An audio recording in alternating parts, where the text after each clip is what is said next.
Kalau kita lihat Instagramnya Pak Jokowi yang jauh-jauh hari sebelumnya itu syarat dengan puja-puji. Tapi sekarang kalau ngelihat, kita perhatikan komentarnya, mungkin bisa dihitung lebih dari 70%. Isinya adalah mengkritisi. Bahkan tidak sedikit yang mencaci maki gitu. Kalau kita cermati juga di dalam kecaman hujatan baik di demo maupun di media sosial, itu kan kita tidak lagi seperti waktu demonstrasi waktu yang putusan MK nomor 90 yang meloloskan Gibran. Waktu itu Prabowo masih jadi sasaran tembak juga. Kalau sekarang sama sekali nggak ada nama Prabowo kan. Hanya DPR dan Jokowi. Pak Prabowo juga ada bilang juga kan? Iya. Janganlah terlalu haus kekuasaan, karena terlalu haus kekuasaan kan bisa merusak apa? Merusak negara ya. Iya, merugikan negara. Merugikan negara ya, merugikan bangsa lah. Nggak tahu itu ditujukan ke siapa. Ya memang kekuasaan itu kan candu yang memabukkan. Kalau pitutur dalam bahasa Jawa itu kan melik gendong lali kan gitu kan. Jadi ketika kita sudah ingin memiliki semuanya, jadi kita lupa semuanya, lupa malu, lupa dengan teman seiring, teman seperjalanan, lupa dengan aturan.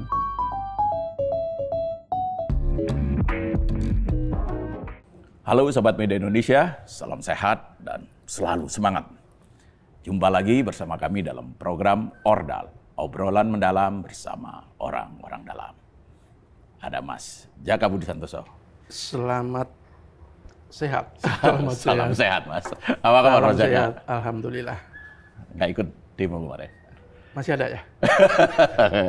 Kayaknya hari ini juga bakal ada terus-terusan lagi ya, gitu untuk ngawal putusan. Untuk mengawal MK. Putusan itu DPR dong. Iya betul. Ya kan? Iya. Dan ini wajah baru, Mas Ahmad Punto. Siap. Selamat pagi Mas. Mas Ahmad Punto.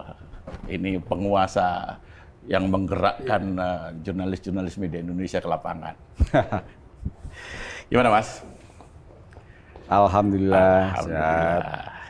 Oke. Seperti Mas Jaka juga sehat. Dalam pekan kemarin dan mungkin pekan ini itu kan perhatian publik masih tertuju pada mengawal apakah keputusan MK ini memang akan betul-betul dilaksanakan.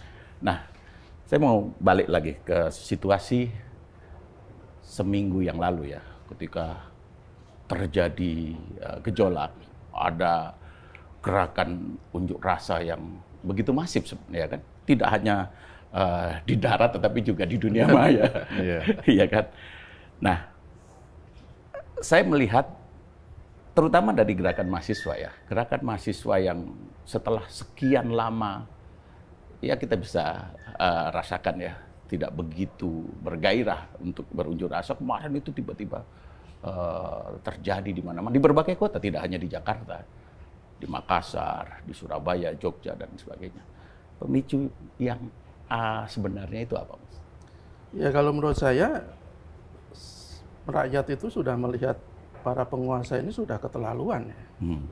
Keterlaluan dalam arti mereka menggunakan kekuasaannya untuk apa? Demi kepentingan pribadi, demi kepentingan keluarga, demi kepentingan golongan. Mereka betul-betul menerapkan asas legalisme otokratik, di mana dia ingin mempertahankan kekuasaannya dengan mempermainkan hukum, dan terakhir kan sangat kelihatan dalam kasus pilkada kan, bagaimana ketika keputusan Mahkamah Konstitusi yang harusnya mengikat, yang harusnya final, tidak ada upaya hukum lain, tetapi diakal-akali begitu saja ya, rakyat marah, rakyat geram. Tidak hanya kepada DPR, akhirnya ujung-ujungnya buntut-buntutnya ya marah kepada orang nomor satu di negeri ini kan. Kalau kita lihat kemarin itu demo-demo itu tidak hanya mengecam DPR loh, itu juga ngecam Pak Jokowi dan keluarganya malah. Apalagi kemudian ada kabar yang sangat tidak patut sebenarnya ya, ketika seorang anak presiden bersama menantunya mempertontonkan gaya yang begitu mewah, yang hedon ketika sebagian rakyat masih hidup sangat susah, ketika sebagian rakyat hidup dalam gejolak ketidakpastian, ketika sebagian rakyat justru memperjuangkan hak-hak demokrasi yang akan dikebiri, ya jadi menjadi akumulasi kemarahan publik Dan kalau kita lihat kemarin itu kan tidak ada skenario untuk demo, semua dengan spontanitas. Spontanitas atas dasar keinginan rakyat untuk mempertahankan demokrasi yang semakin mengkhawatirkan masa depannya kan.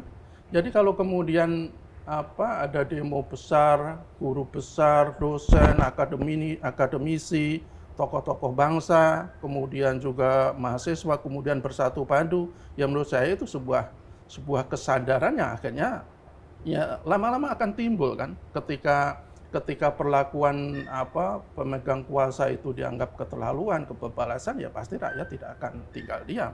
Bahkan kalau kemarin tidak hanya para elit ini kan, kalau kita lihat di video-video yang beredar itu ada pedagang asongan yang memberikan dagangannya kepada gratis para demonstran, kemudian juga seorang ibu sengaja datang memberikan makanan, itu kan menunjukkan bahwa ya semua kalangan rakyat itu sudah jengah dengan perilaku para elit politik yang tidak ada sadar-sadarnya, malah kelewatan gitu. Jadi menurut saya ini ada sebuah kesadaran yang menurut saya bagus demi merawat demokrasi atau demi menyehatkan demokrasi yang semakin tidak karuan masa depannya. Oke, nih kalau kita teruskan nanti bisa semakin panas ini. Saya mau ke Mas Punto dulu. Ini terkait dengan Komisi 2 DPR yang pada akhirnya menyetujui PKPU itu yang mengadaptasi yang mengakomodasi dari putusan MK.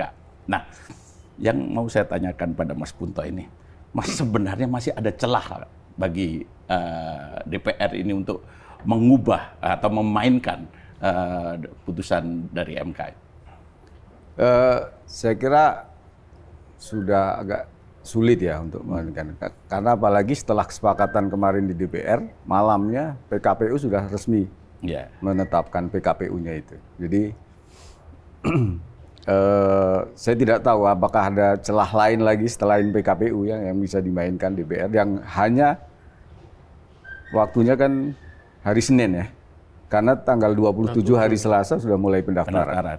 Jadi kalaupun ada akrobat-akrobat lain pasti hari Senin ini. Ya kita tunggu aja. Tapi kalau dari sisi PKPU sih saya kira sudah benar-benar sudah secara resmi ditetapkan KPU untuk mengadopsi atau mengakomodasi putusan MK. Nah, akankah nanti itu mengubah peta koalisi ya? Ya, saya kira pasti. Apalagi belakangan kan sudah santer ini kan dengan Anies Baswedan dengan PDIP sudah mulai menjalin komunikasi, dan memang PDIP jadi mempunyai hak untuk mencalonkan kan dengan putusan MK yang baru itu, yang sudah diadopsi di PKPU itu. Enggak, maksud saya partai-partai yang sekarang sudah tergabung dalam Kim Plus yang mencalonkan Ridwan Kamil dan Suswono ini apakah akan goyah gitu atau akan main mata dengan Pak Anies misalnya gitu atau dengan PDIP? Dari beberapa yang kita baca belakangan, mereka tetap pada pilihan semula ya, walaupun ada perubahan konstelasi pasca putusan MK itu. Dan memang ini persoalan waktu mungkin Mas ya. Kalau misalnya masih panjang waktu untuk pendaftaran, bisa jadi masih ada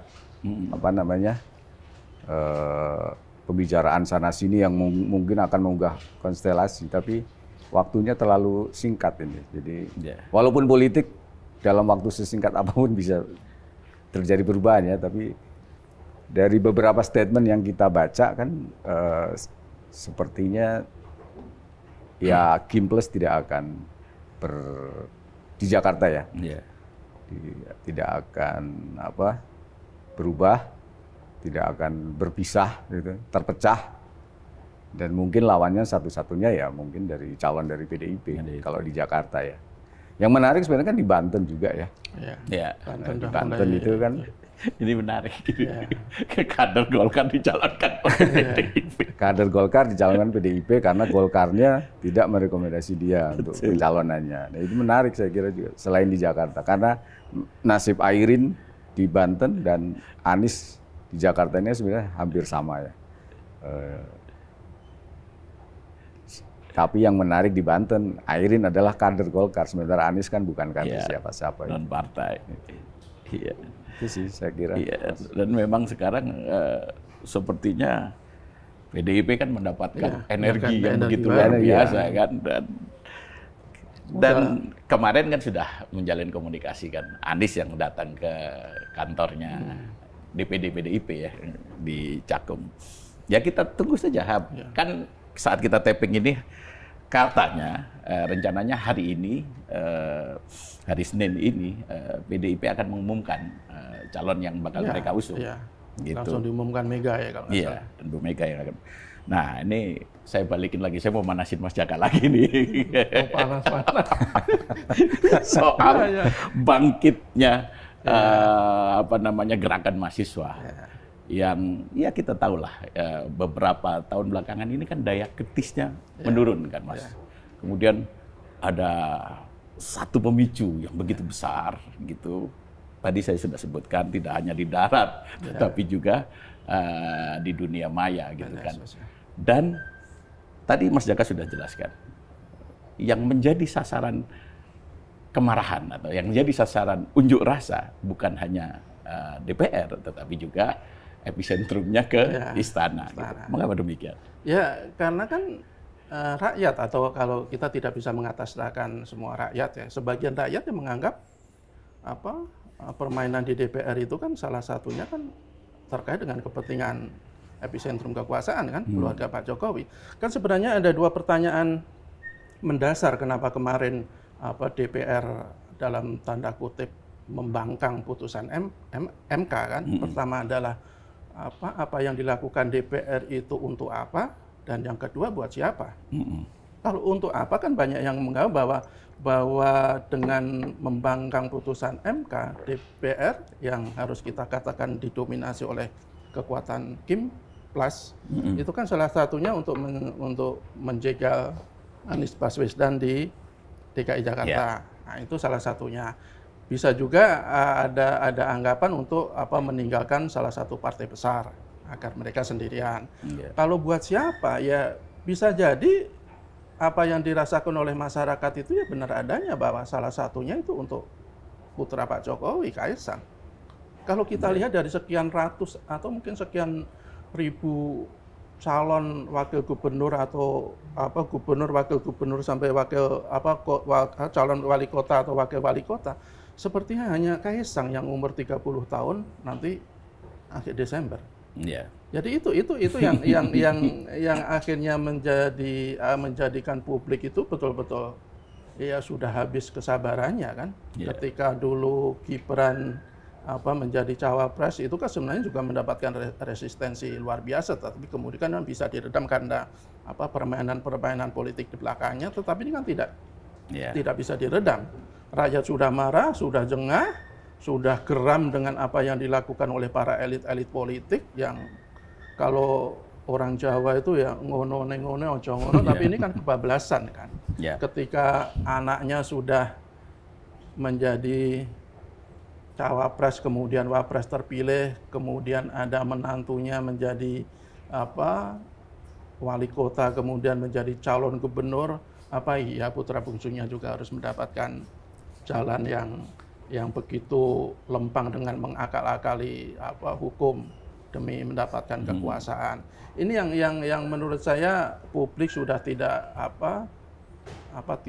tahan lagi menahan kemarahannya, apalagi di balik permainan kemarin juga katanya juga ada gerakan-gerakan politik kan. Ketika Pak Prabowo disebut-sebut karena marah besar sehingga DPR akhirnya membatalkan rapat paripurna pengesahan RUU Pilkada.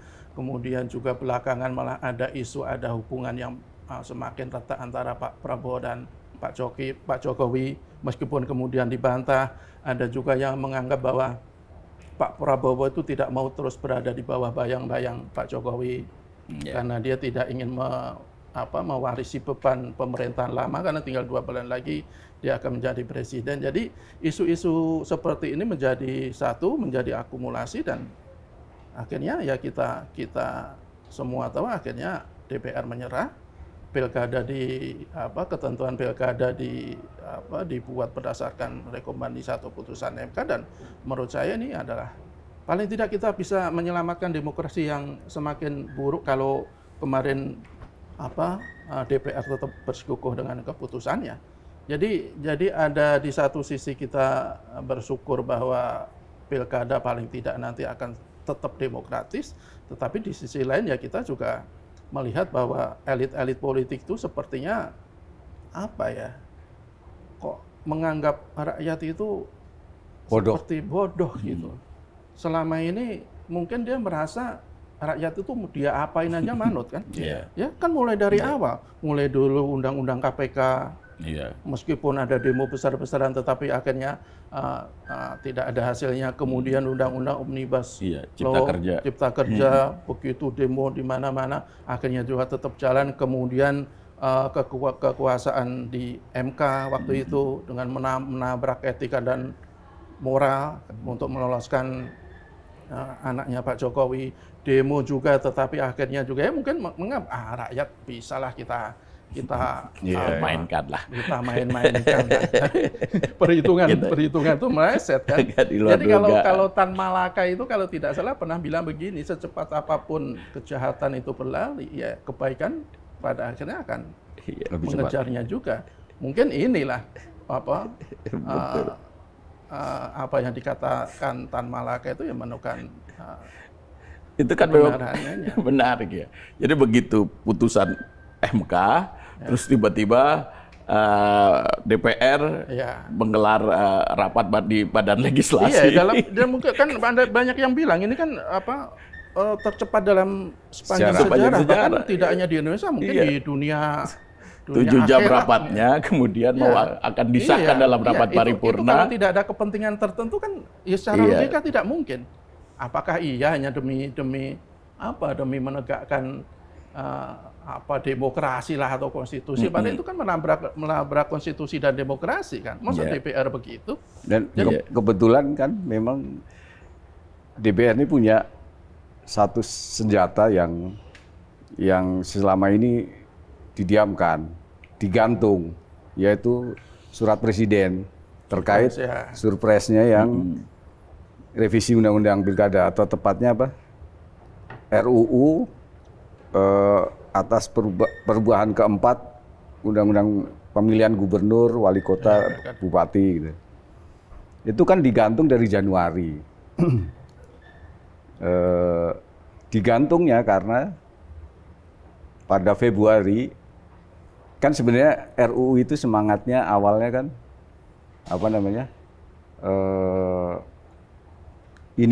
tujuan besarnya untuk menggeser pilkada dari November ke September. Itu kemudian RUU itu dibahas cepat juga di awal, dan surpresnya Januari Jokowi menerbitkan surpres untuk menugaskan beberapa menterinya untuk ikut membahas. Tapi kemudian MK pada Februari memutuskan bahwa pilkada harus dikembalikan ke jadwal semula November. Setelah itu tidak ada pembahasan lagi tuh, pada males orang-orang DPR. Nah, ketika inilah mereka mungkin ingat ya, kita masih punya ini nih untuk merevisi undang-undang pilkada. Niatnya mungkin bukan disimpan untuk ini, tapi ketika ada momentum putusan MK, jadi mereka terpicu gitu kan.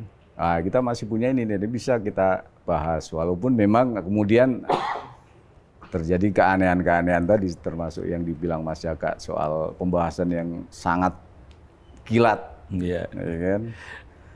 Meskipun pada akhirnya melempem pada saat paripurna, itu kan drastis banget kan. Yang tadinya bersemangat, menggebu-gebu, tiba-tiba nggak ada yang datang pada saat pengesahan. Berarti ada pengaruh yang begitu besar yang mengkondisikan bahwa mereka jangan sampai mengesahkan itu pada saat rapat paripurna. Kan begitu kan? Makanya kan kemudian muncul berbagai macam spekulasi yang ada informasi bahwa Pak Prabowo marah pada Dasko gitu kan. Terus kemudian akhirnya berubah kan, rapat paripurna itu tidak dihadiri oleh anggota DPR yang tidak memenuhi quorum ya, gitu kan. Dan akhirnya kan apa yang diharapkan oleh publik ya tekanan massa gitu ya pada saat demonstrasi itu kan kemudian tercapai kan. Tapi sayangnya kenapa harus ada unjuk rasa dulu untuk kemudian mengubah sebuah putusan gitu loh. Gitu. Nah, saya balik lagi ke kondisi pada saat terjadinya demonstrasi pekan lalu itu. Ini kan sasaran kemarahan memang tidak hanya ke DPR, tetapi juga ke Pak Jokowi dan keluarganya gitu kan. Ini tergambar dari poster-poster yang ditunjukkan oleh para pengunjuk rasa.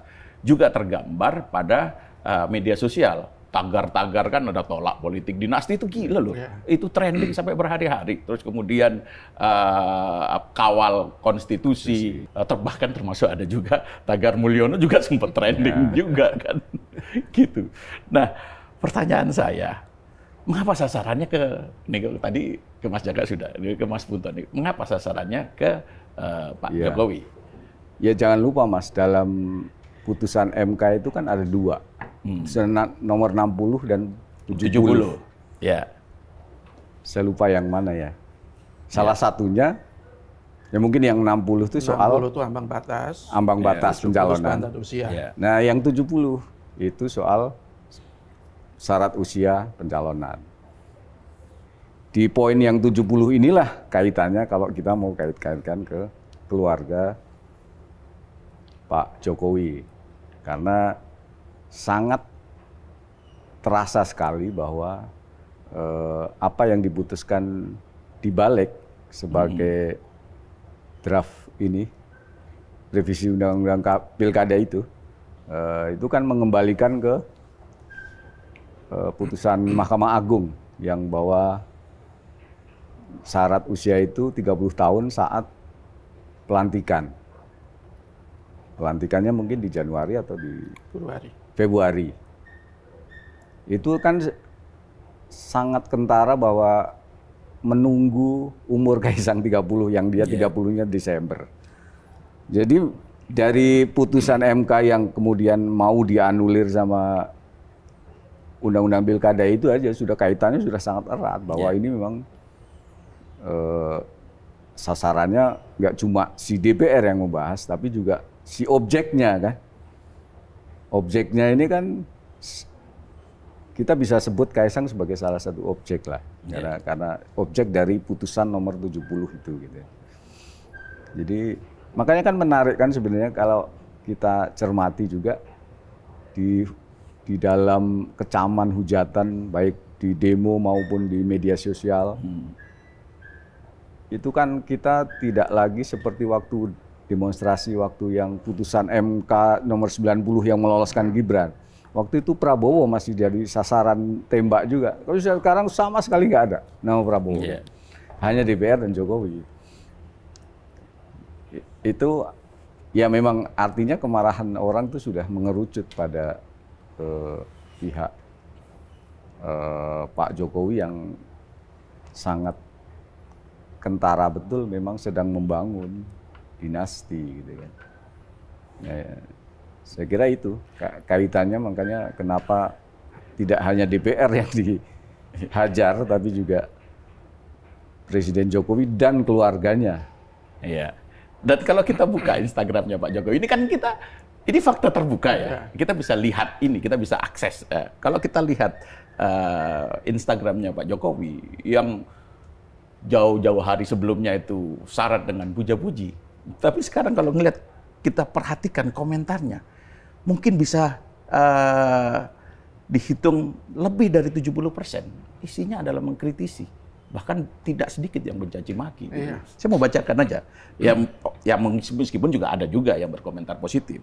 Nih, aduh, kalau kita bacakan banyak sekali makian-makian yang tidak layak untuk dibacakan. Ini ada sindiran juga nih. Ayo nge-gym Pak, biar makin besar otot malunya.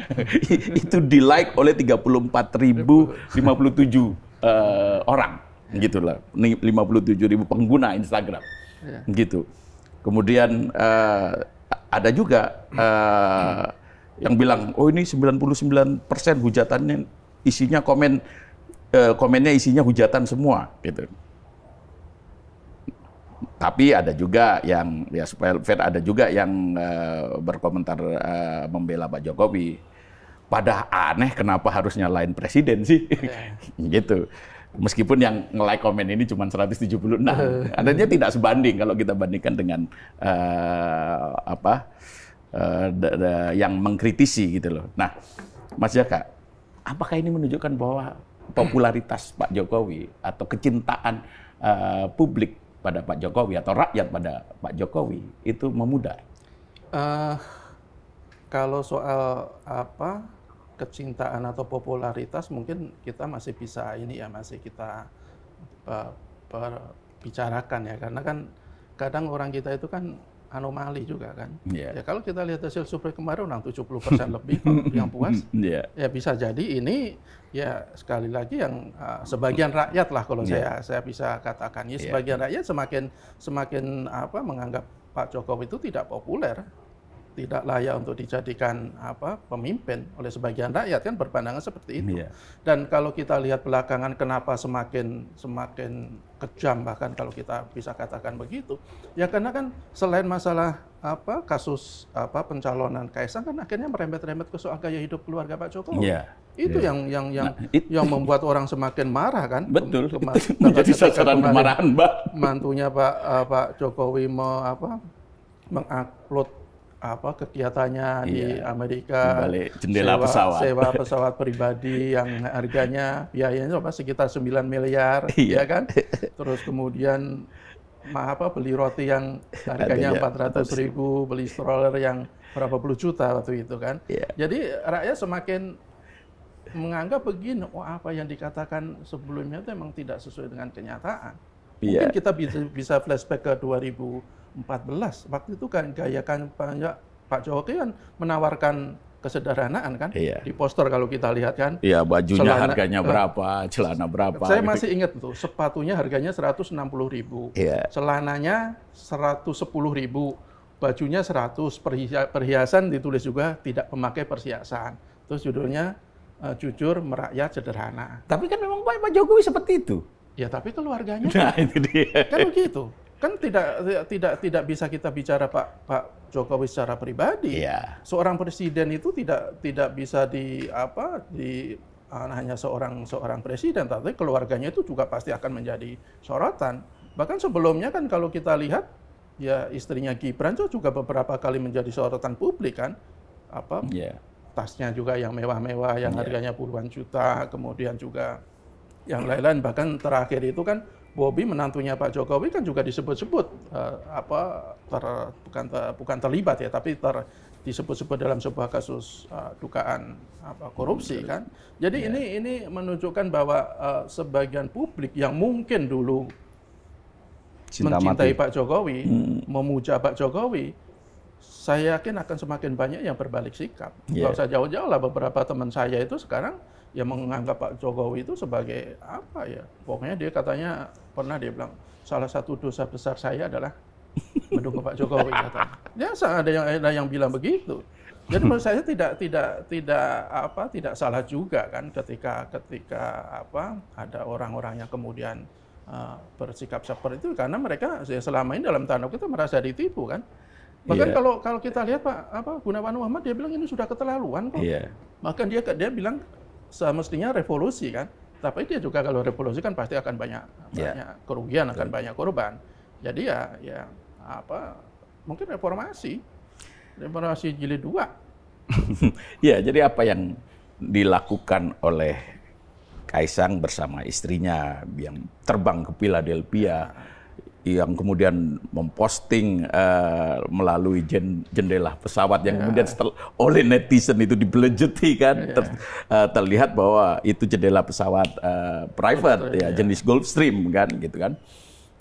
Kemudian penerbangannya dari Halim Perdana Kusuma ke Jepang, lalu kemudian ke kota-kota di Amerika. Ini kan menunjukkan bahwa ada nirempati gitu dari keluarga presiden gitu. Bahkan di media sosial kan kemudian muncul tagar tone deaf gitu yang memberikan gambaran bahwa adalah tulinada kan kalau di dalam bahasa musik itu kan seperti itu. Tetapi ini maknanya adalah orang yang tidak memiliki kepedulian sosial terhadap situasi yang berkembang saat ini. Nah, kita lihat kan bahwa pada saat Kaisang bersama istrinya itu ke Amerika, kan di Indonesia terjadi gejolak yang luar biasa. Dan ya kalau Kaisang dan Erina Gundono itu pengusaha yang tidak ada kaitannya dengan Presiden Jokowi, mungkin ini menjadi hal yang biasa. Tetapi ini ada kaitannya. Anaknya yang digadang-gadang, yang dia akan diberikan jalan lampang ini untuk yang jadi ikut dalam pencalonan pilkada gitu. Dicarikan kerja. Nah, dicarikan kerja. Kalau gitu. Bahasa netizen kan begitu. Gitu. Jadi Mas Bunto, sebenarnya berlebihan nggak kemarahan netizen ini? Iya, saya dari sisi ininya dulu ya, memang ini agak kesalahannya kuadrat ya si Kaisang dan istrinya ini kalau kita bicara ke situ ya. Dia sudah flexing itu sudah salah. Flexing pun di saat yang salah karena di saat yang sama di Indonesia sedang terjadi gelombang protes. Yang salah satu objek protesnya adalah dia gitu, mereka gitu. Jadi kalau kemudian netizen berlebihan atau tidak ya saya kira secara ininya tidak berlebihan saya kira. Karena memang kemarahan itu sudah menumpuk ya. Ini berkaitan juga dengan pertanyaan di awal tadi kan Mas Hari soal mahasiswa yang dalam berapa tahun ini mungkin 1 dekade ini agak kehilangan menurun daya Tapi menurut saya berlebihan ketika banyak juga yang menyoal soal fisik. Ya, makanya saya tidak singgung itu. Karena itu juga bicara soal bau apalah itu menurut saya itu very personal gitu loh. Nggak boleh kan gitu. Betul.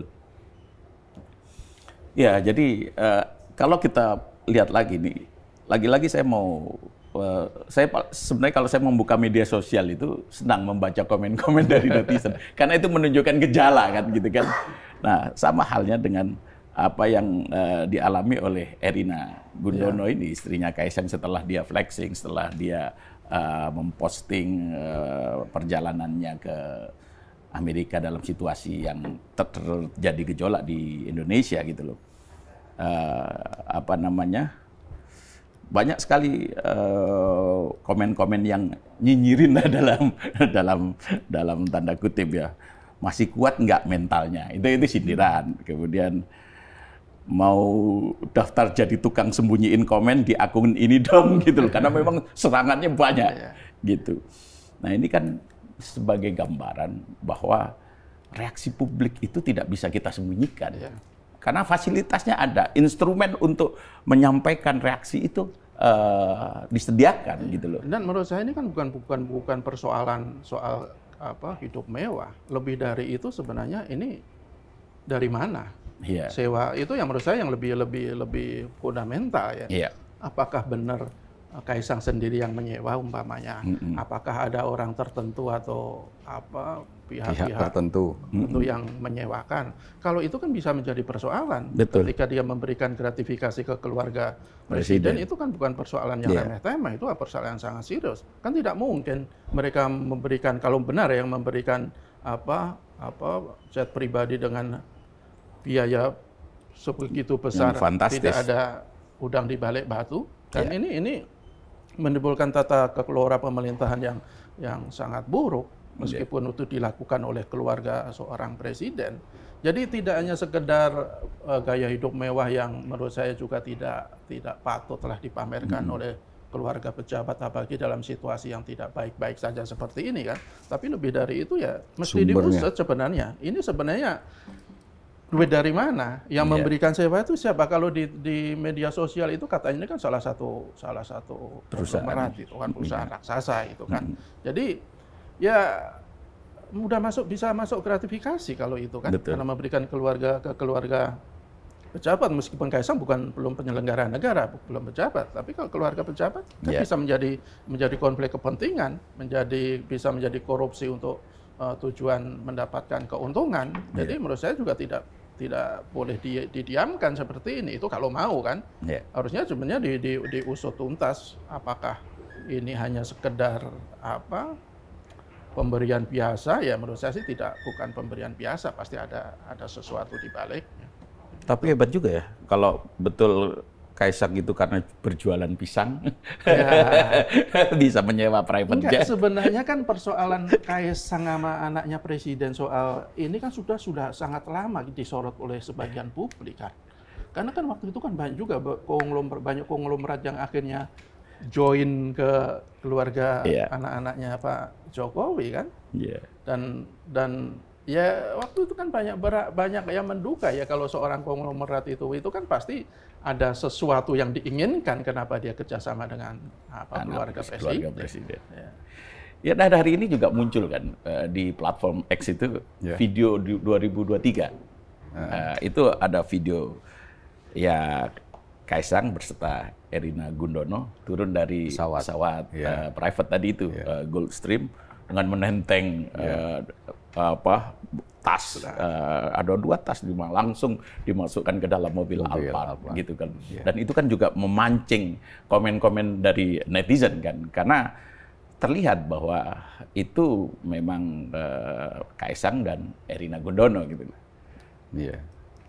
Kalau menurut Mas Punto, potret yang terjadi hari ini, khususnya komen-komen ya bisa disebut sebagai reaksi keras dari netizen ya terhadap apa yang dilakukan oleh anak presiden, termasuk menantu presiden. Ini memberi gambaran seperti apa gitu? Terkait publik ya? Iya. Ya, betul bahwa seperti yang bilang Mas Jaka tadi, ini persoalannya memang sudah terlalu besar untuk didiamkan. Makanya publik saat ini bereaksinya sangat keras, sangat kompak gitu katakanlah gitu ya. Kalau beberapa waktu lalu masih ada keterbelahan yang terlalu kentara, jadi makanya tidak bisa semasif yang sekarang. Tapi sekarang sepertinya publik sudah mulai, sebagian besar ya, tidak semua ya, karena masih ada juga yang sebenarnya masih berpandangan lain. Tapi sebagian publik saya kira memang sudah melihat persoalan ini sudah sangat, kalau boleh dikatakan mungkin sangat terlaluan gitu ya. Karena ini ada kerjasama, kolaborasi antara pemerintah dan DPR. Ini di luar persoalan dinasti ya, yang akan mengakali konstitusi. Bahwa persoalan dinasti keluarga Jokowi yang selama ini dipendam sama sebagian publik juga, akhirnya keluarlah bareng dengan itu. Karena ada pemicunya gitu. Makanya semakin gelombangnya semakin besar sekali. Jadi saya kira benar juga sama Mas Jaka tadi bahwa mestinya sih perjuangan teman-teman, perjuangan publik ini tidak berhenti ketika DPR akhirnya menyepakati yang PKPU akan menggunakan putusan MK. Itu seolah-olah sekarang jadi itu kemenangan besar dan persoalan-persoalan lain udah lupa lagi. Iya, jangan terlena lah. Ini mestinya jangan terlena. Satu tetap di DPR, dikawal. Satu soal dinastinya tadi ya, mestinya yang tetap harus diusut bahwa ini katakanlah yang flexing tadi, ini sumbernya dari mana? Ini kan mesti seperti publik ketika menyerang siapa? Yang pajak gitu. Rafael Alun. Rafael Alun gitu kan. Akhirnya Ya. Sampai kemana-mana. Mestinya ini sih bisa juga ya. Kemudian KPK juga bisa ikut. Kemudian kedua soal DPR-nya. Kalau apa yang dipertontonkan DPR kemarin dengan sebelum ini ya, sebelum akhirnya rapat paripurna dibatalkan, itu kan menggambarkan bahwa mereka punya kuasa yang bisa seenaknya aja sewaktu-waktu untuk mengubah-ubah apa yang bahkan putusan Mahkamah Konstitusi yang harusnya hukum final dan gitu, mengikat. yang final dan mengikat, mau disiasati. Iya, mau disiasati. Ini mungkin akan berulang lagi kalau ini kemudian dibiarkan, dicuekin, atau kemudian dengan apa namanya putusan DPR yang terbaru akhirnya kita lupa lagi, menganggap mereka sudah jadi orang baik setelah sehari sebelumnya orang paling buruk, tiba-tiba menjadi orang baik. Tapi nggak bisa gitu juga kan. Mestinya kita memelihara kekritisan kita, menjaga DPR ini jangan sampai mengulang seperti apa yang mereka lakukan tempo hari gitu kan. Itulah mungkin masih jadi tugas kita bersama itu, publik, media juga, mahasiswa terutama. Tapi saya baru ingat ini soal tone negatif dari apa yang sekarang menimpa Presiden Jokowi dan keluarganya. Ini bahkan di dalam sholat Jumat, meskipun tidak disebutkan secara langsung, tapi ketika sholat Jumat khotib membacakan khutbah yang bunyinya kira-kira beginilah, rasa malu itu akan hilang manakala seseorang rakus kekuasaan. Rasa malu akan hilang kalau seorang pemimpin itu ingin selalu mempertahankan kekuasaan. Kira-kira begitu. Di depan saya itu ada anak SD lah. Ya betul. Gitu. Saya senyum. Ini potret yang menurut saya yang terjadi hari-hari ini gitu loh, bahwa ya kita, ya rakyat sebagian besar sudah mulai tersadar. Ya. Kan kira-kira begitu, Mas, gitu loh. Kalau Mas Sarah bilang di sholat Jumat, ya nggak usah jauh-jauh ya. Dalam yang paling waktu dekat kan Pak Prabowo juga ada bilang juga kan. Iya. Janganlah terlalu haus kekuasaan, karena terlalu haus kekuasaan kan bisa merusak negara ya. Iya. Merugikan negara. Merugikan negara. Ya, merugikan bangsa. Nggak tahu itu ditujukan ke siapa. Iya. Apakah ditujukan kepada penguasa yang sedang berkuasa sekarang atau kepada yang lain, kita tidak tahu kan. Iya. Tetapi bahwa orang yang terlalu haus pada kekuasaan itu ya ujung-ujungnya betul akan merugikan negara. Iya. Ya salah satunya kan fakta empiris kan baru saja kita dapatkan kan, ketika ada yang begitu kemaruk lah dalam tanda kutip, kalau bahasa netizen itu serakah atau apa gitu kan, kekuasaan tidak cukup anak menantu, bahkan ada bilang nanti cucunya juga sudah disiapkan untuk menjadi jabat gitu kan. Ya itu kan pasti akan merugikan negara, akan membuat kegaduhan, akan membuat rakyat terpecah belah, akan membuat rakyat akan makin terpinggirkan. Jadi kalau kita lihat seorang dinasti keluarga-keluarga ini, sebenarnya ada contoh yang menurut saya menarik dan cukup cukup bisa kita jadikan pelajaran. Kan ada kisah di Sri Lanka kan, ketika ada seorang pejabat Cina, fiktif sih sebenarnya, disamarkan. Ketika dia berkunjung ke Sri Lanka, dia tanya, apakah semua orang Sri Lanka itu namanya Raja Paksa? Ya karena emang keluarga Raja Paksa itu begitu mendominasi di Sri Lanka, hampir 2 dekade. Dia menjadi presiden, pokoknya memegang kekuasaan dan memegang ekonomi, politik dan ekonomi itu dia kuasai semua. Dan tidak hanya di Sri Lanka, di Filipina juga pernah kan, ada Ferdinand Marcos. Di Indonesia juga pernah ada Pak Harto, meskipun dia anak-anaknya sebenarnya di sisi politik tidak terlalu dikasih karpet merah kan. Kalau di ekonomi itu kan oke lah. Dan itu kan sebenarnya menjadi pelajaran bagi para pemimpin kita. Apakah ia harus diulangi cara-cara model kekuasaan seperti itu? Tapi, ya ujung-ujungnya apa?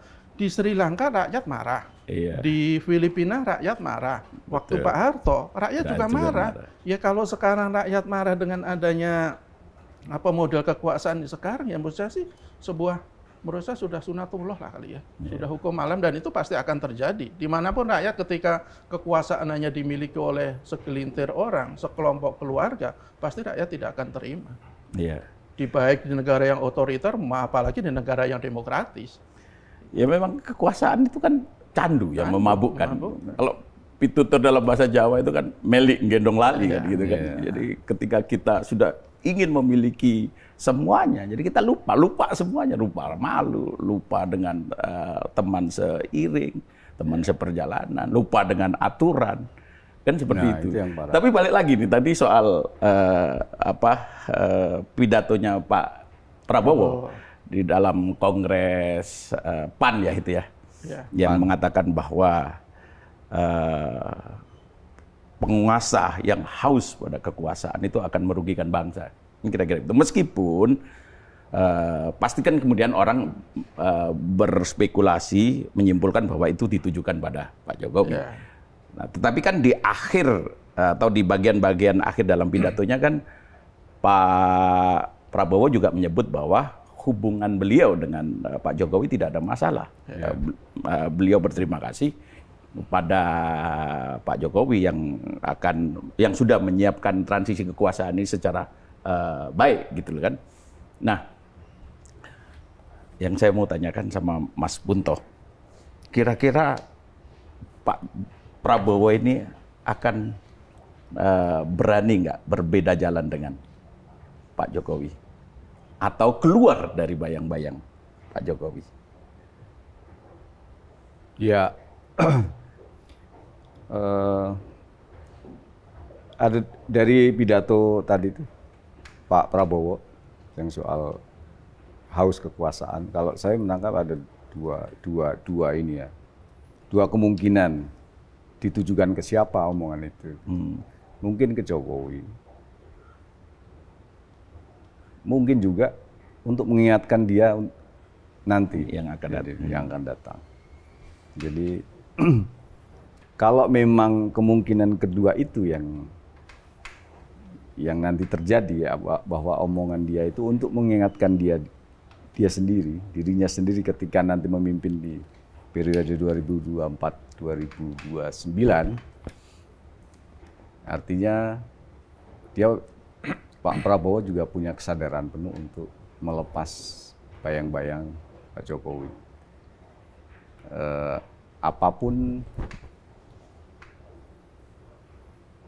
Sebaik apapun hubungan mereka, saya kira Pak Prabowo juga tahulah apa yang dilakukan Pak Jokowi akhir-akhir ini gitu ya. Walaupun di sebelum Pilpres, apa yang dilakukan Pak Jokowi juga menguntungkan dia gitu ya. Tapi dia juga tahulah mana yang baik dan buruk mestinya ya, kalau menurut saya ya. Jadi saya kira kalau memang dia punya visi negarawan, saya kira juga dia memang harus melepas bayang-bayang itu, melepas bayang-bayang Pak Jokowi. Sebagus apapun hubungan dia dengan Pak Jokowi gitu kan. Jadi itulah salah satu cara untuk dia keluar dari katakanlah jerat warisan yang mungkin akan memberatkan dia nanti gitu kan. Ya tergambar dari spekulasi yang kemarin di DPR itu kan, bahwa dia tidak ingin kekisruhan kemarin itu menjadi benalu di pemerintahan dia gitu kan. Jadi makanya mungkin kalau menurut spekulasi dia turun tangan untuk mengkondisikan bahwa rapat paripurna DPR jangan sampai dilakukan, katakanlah begitu ya. Jadi saya kira ya memang saya tidak tahu apakah Pak Prabowo mau atau enggak, tapi kalau menurut saya semestinya dia memang segera keluar dari bayang-bayang Jokowi. Itu. Memang belakangan ini memang tone publik pada Pak Jokowi beserta keluarganya memang negatif sih. Negatif. Apalagi ya kita juga masih ingat lah, belum lama ini kan Ketua Umum Golkar, Bahlil Lahadalia gitu dalam pidatonya sebelum jadi ketua umum ya kalau tidak salah ya. Sudah jadi ketua umum ya. Setelah terpilih belum dilantikan. Soal Raja Jawa itu belum kan? dilantik ya. Iya betul. Jadi kita harus lebih paten lagi. Soalnya Raja Jawa ini kalau kita main-main celaka kita. Nah, itu kan kemudian muncul banyak tafsir. Siapakah Raja Jawa yang dimaksudkan oleh Pak Bahlil Itu ini? tadi gitu. Mas, kalau di Sri Lanka ada Raja Paksa, di Indonesia Raja Jawa. Gitu. Kalau yang pasti begini, yang pasti bukan Raja Jawa, 3 Raja Jawa yang sekarang masih berkuasa. Iya kan? Ada Sultan Hamengkubuwono 10, Pakubuwono ke berapa? 13 atau berapa? 13, Terus betul. kemudian Mangkunegoro kan. Mangkunegoro, Itu kan ada 3 Raja Jawa yang sekarang masih ada. Pasti bukan itu. Karena dia nggak punya kekuasaan apa-apa dalam politik kan. Ya kalau publik kemudian kan banyak juga yang menganggap bahwa itu ke Pak Jokowi. Ya. Ya kan, orientasinya ke sana. Tetapi sekali lagi kan yang paham dan tahu betul kan Pak Bahlil. Dan kita juga publik bertanya, apakah itu sebuah pembenaran dari Pak Bahlil bahwa Raja Jawa dalam tanda kutip memang bengis. Makanya kita tidak boleh main-main karena bisa celaka. Kalau main-main celaka. Jangan-jangan itu secara tidak langsung ya. Itu justru malah mengkonfirmasi dugaan publik. Menurut saya ini Pak Bahlil ini terpleset dalam kasus ini. Memang dia sukanya orang bercanda segala macam kan, ledek-ledekan itu menurut saya bablasan kalau yang ini. Dan justru negatif baik buat dirinya dan buat Pak Jokowi. Karena dugaan-dugaan ke Pak Jokowi itu semakin negatif kan. Ya itulah ya, kepleset menurut sampai saya. kan kemudian muncul gambar atau foto Pak Jokowi dengan busana waktu HUT proklamasi kan, ageman ya gitu kalau tidak salah ya. Itu kan ageman Mangkunegoro ya kalau ya. Pakaian Jawa lah. Betul. Pakaian Raja Jawa lah itunya kan. Ya saya tidak tahu apakah tapi enggak lah kalau pas hari ulang tahun kemerdekaan itu kan setiap tahun kan berganti pakaian kan dari daerah-daerah. Nah terkait itu kan kemudian yang muncul itu kan foto Pak Jokowi dengan pakaian Raja Jawa itu yang ageman itu. Gitu Iya apakah ya itulah yang tahu, akhirnya jadi liar. Yang tahu betul kan Pak Bahlil. Ya, meskipun publik juga boleh dong menduga-duga bahwa itu Pak Jokowi kan. Banyak juga yang bahkan tidak hanya publik, para pengamat juga ya tidak ragu bahwa itu menunjukkan. Ya tapi siapa yang bisa bermain-main dengan partai sebesar Golkar kan? Kalau dia tidak punya kekuasaan yang sangat besar, yang punya kekuasaan sangat besar di kita siapa? Kalau bukan presiden kan begitu kan? Kita hubung-hubungkan. Oke, yang terakhir ini saya mau balik lagi ke soal bangkitnya gerakan mahasiswa ya, yang beberapa tahun belakangan ini hilang daya kritisnya, dan kemarin itu menjadi kayak semacam momentum kebangkitan dari gerakan mahasiswa. Meskipun tidak hanya mahasiswa yang bergerak, buruh bergerak, semua elemen buruh bergerak, aktivis bergerak, gitu, rektor, akademisi, guru besar bergerak, budayawan juga bergerak, komika, artis, yang kita tidak duga sebelumnya, gitu loh. Stand up komedian tuh berorasi, ada si Abdur, terus kemudian Ari Kriting, terus kemudian Bintang Emon, kemudian ada juga Abdel juga ada di sana, gitu. Kemudian ada Reza Rahadian. Iya, bukan influencer yang kemarin diajak ke tidak termasuk dalam daftar influencer yang diajak ke IKN, gitu. Dan ini kan sebagai potret bahwa muncul perlawanan dari segala lini gitu. Nah, akankah ada gelombang unjuk rasa yang besar lagi setelah kemarin itu? Kalau saya lihat tergantung nanti perkembangan politik dan kelakuan para elit itu seperti apa. Kalau kita lihat PKPU kan sudah diketok palu ya. Artinya saya pikir tidak ada lagi celah lah, atau sangat kecil lah celah untuk mengubah itu. Dan saya kira bodoh betul penguasa itu kalau dia masih akan bermain-main. Ini perlawanan rakyat udah luar biasa loh, bukan perlawanan yang standar, itu udah luar biasa besar dan kompak.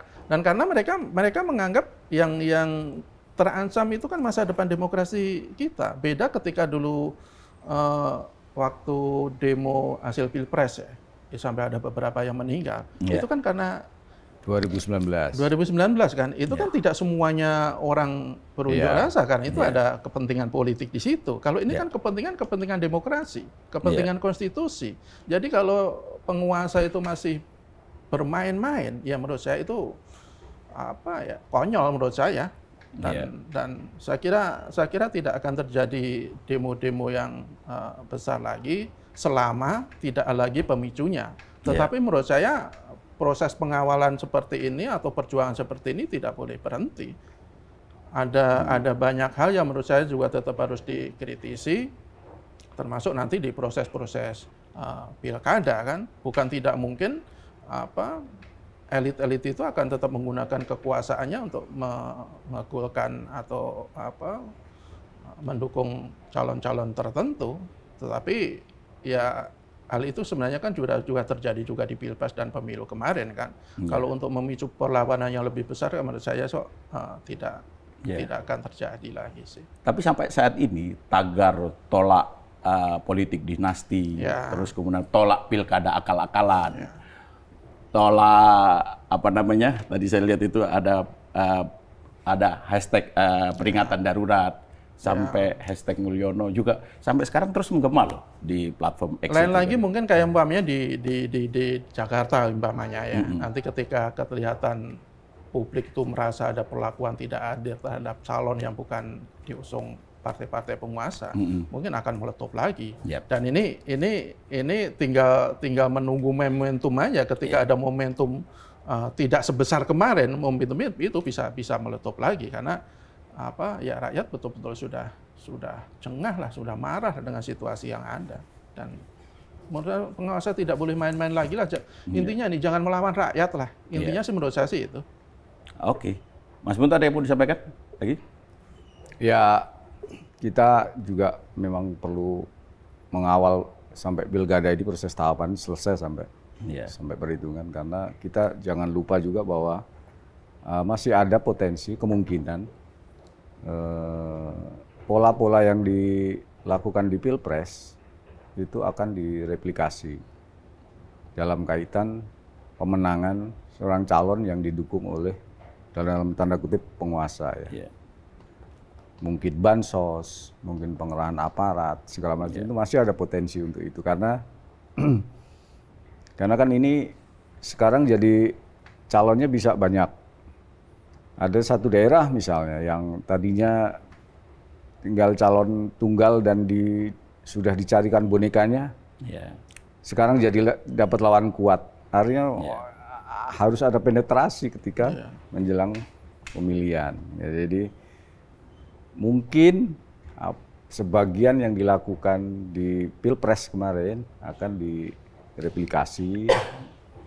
Mungkin dalam bentuk yang sama persis bisa, atau mungkin dengan modifikasi yang lain. Tapi kemungkinan itu yang masih ada dan itu yang harus perlu kita jaga dan kawal. Harus kita kawal, betul. Ya, mungkin perlawanan rakyat ya mungkin ya. Saya menduga kok akan ditunjukkan di pilkada. Di daerah-daerah yang tingkat pendidikannya cukup tinggi. Mungkin rakyat akan melawan dengan memilih calon yang bukan didukung oleh elit-elit di bilik suara ya. Tetapi kalau di daerah-daerah kok saya yakin mereka tetap terlalu memikirkan itu. Mereka akan tetap terpaku, tetap mendasarkan pilihan utamanya itu kepada tokoh-tokoh. Tapi kalau di daerah-daerah tingkat pendidikannya atau literasinya sudah tinggi, saya pikir dia akan menunjukkan perlawanan seperti itu. Dan itu menurut saya modal keuntungan bagi partai yang di luar partai-partai penguasa ini. Dia punya modal lebih besar untuk memenangkan pertarungan. Ya, berkah di balik musibah lah bagi mereka ini. Dan yang pasti peraturan KPU yang mengadopsi keputusan MK itu akhirnya kan menghambat langkah Kaisang untuk ikut dalam kontestasi pilkada. Meskipun dia sudah mengurus surat apa itu? Iya betul, ke pengadilan ya. Di Jakarta Selatan ya. Tapi gini ya, kenapa sih harus langsung menjadi gubernur atau wakil gubernur sih. Padahal kalau sabar sedikit aja, meskipun saya juga tidak setuju dengan politik dinasti ketika bapaknya sudah sedang menjadi presiden kemudian menjadi wali. Tapi kalau dia menjadi wali kota dulu kan bisa. Umurnya cukup kan, 25 tahun kan. Jadi berjenjang ya, ini mungkin petunjuk jalan yang ditunjukkan oleh Tuhan bahwa ya mereka tidak benar dengan cara-cara seperti ini. Oke, saya pikir cukup ya. Siap. Baik, Sobat Media Indonesia. Demikian perbincangan kami. Semoga bermanfaat. Salam sehat.